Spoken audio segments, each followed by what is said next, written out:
ફર્સ્ટનું buzzer વાગી ચૂક્યું છે અને સૌથી મોટા સમાચાર મળી રહ્યા છે।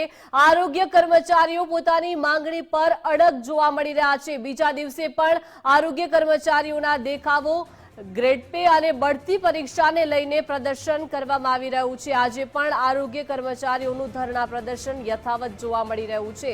તો આરોગ્ય કર્મચારીઓ પોતાની માંગણીઓ પર અડગ જોવા મળી રહ્યા છે। સૂત્રોચ્ચાર સાથે અત્યારે વિરોધ પ્રદર્શન કરી રહ્યા છે અને આજે બીજો દિવસ છે અને બીજા દિવસે પણ આરોગ્ય કર્મચારીઓનો દેખાવો યથાવત છે। ગ્રેડ પે તથા બઢતી પરીક્ષાને લઈને અત્યારે પ્રદર્શન કરવામાં આવી રહ્યું છે। આજે પણ આરોગ્ય કર્મચારીઓનું ધરણા પ્રદર્શન સરકારની સામે આરોગ્ય કર્મીઓ છે તે લડી લેવાના મૂડમાં છે। આજે પણ ગાંધીનગર ખાતે રામકથા मैदान ખાતે મોટી સંખ્યાની અંદર આરોગ્ય કર્મચારીઓ આવ્યા છે, દેખાવ કરવા આવ્યા છે। શું કહેશો બેન, ગઈકાલે રાજ્ય સરકારે આકરા વલણો અપનાવ્યા છે, એસ્મા લાગુ કર્યો છે, આ બધાની વચ્ચે હજુ પણ હડતાલ યથાવત છે?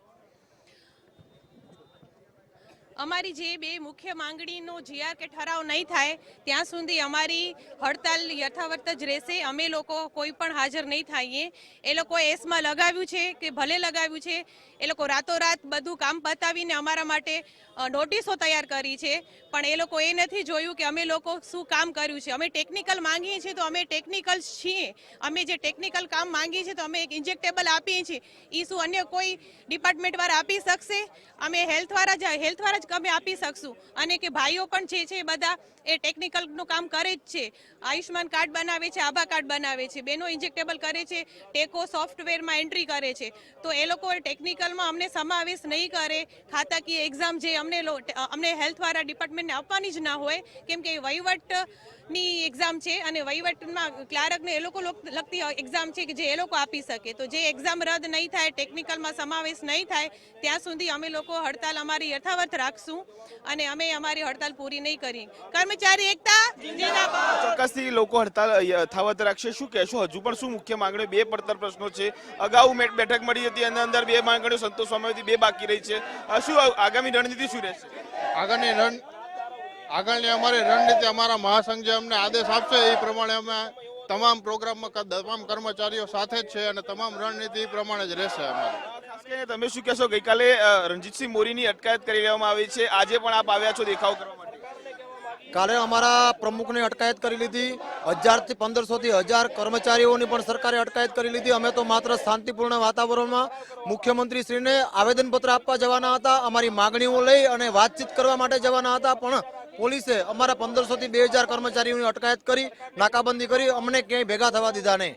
એસ્મા લાગુ કરવામાં આવે છે। આ તમામ બાબતોની વચ્ચે જે નોકરીઓ છે સરકારી અથવા તો જે ગ્રેડ પેન એ પણ જઈ શકે તેમ છે, એ પ્રમાણના પ્રાવધાનો છે, તો હજુ પણ આંદોલન યથાવત?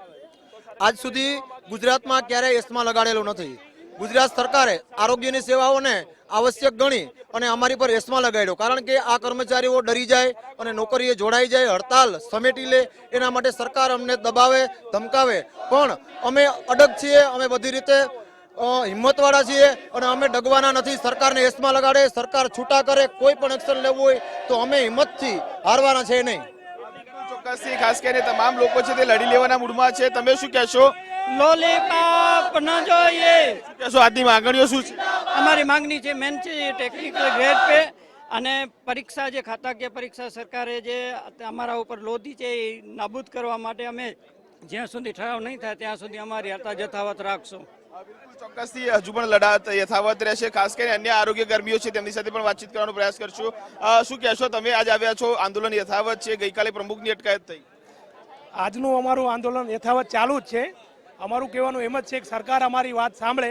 છેલ્લા લાસ્ટ 5 વર્ષથી અમે કન્ટિન્યુ સરકારના સામે અમે આંદોલન ચાલુ છે।